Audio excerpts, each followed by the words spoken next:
Bonsoir à tous, bienvenue sur France 3. Ravi de vous retrouver pour votre 19-20 à la une ce soir. Un gigantesque parc éolien doit sortir de terre à l'horizon 2022 dans les Ardennes. Une bonne nouvelle sur le plan économique pour les élus, mais un projet qui provoque la colère de beaucoup d'habitants, vous le verrez.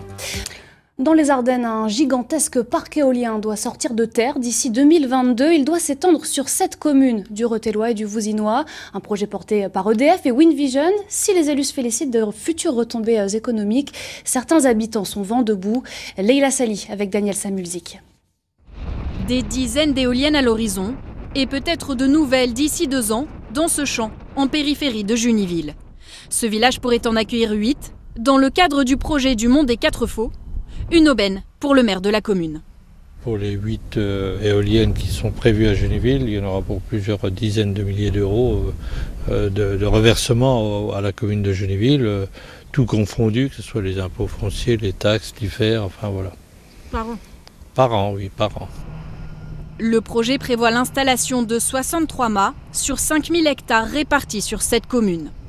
Le parc éolien terrestre le plus puissant de France.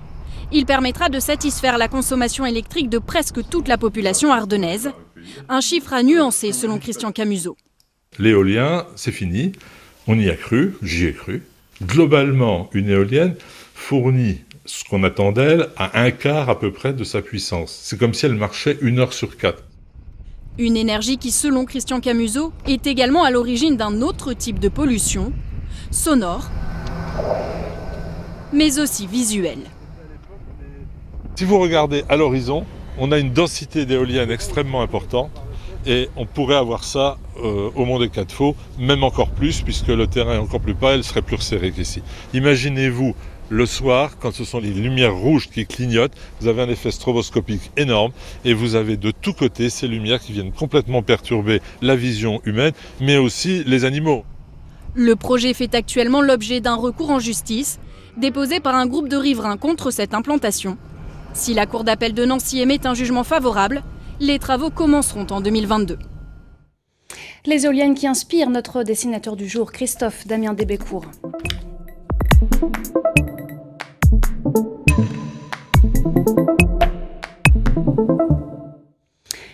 Notre invité ce soir, le président du conseil départemental des Ardennes, Noël Bourgeois. Bonsoir, merci d'être avec nous. Bonsoir. Vous appelez les élus du département à vous soutenir face à cette inquiétude, la possible disparition de la ligne LGV dans les Ardennes. Une question d'abord sur le reportage que l'on vient de voir et ce gigantesque parc éolien qui doit s'implanter dans les Ardennes. On a entendu la colère de certains habitants. Est-ce que vous soutenez ce projet ? Vous savez, aujourd'hui, dans le département des Ardennes, on a 213 éoliennes installées et 158 autorisées non installées. Il y a dans certains territoires, sur certaines zones de notre département, effectivement une saturation. C'est pour ça que le préfet, à l'initiative de l'État, a lancé une étude qui est en cours sur le plan de zonage éolien. Et le préfet a souhaité organiser la concertation avec les communes par l'intermédiaire des EPCI. Je crois que si on ne peut pas être, bien évidemment, contre le développement durable, il faut regarder de près l'installation de ces parcs éoliens et que ceci se fasse, bien évidemment, en étroite concertation avec les territoires et les populations concernées.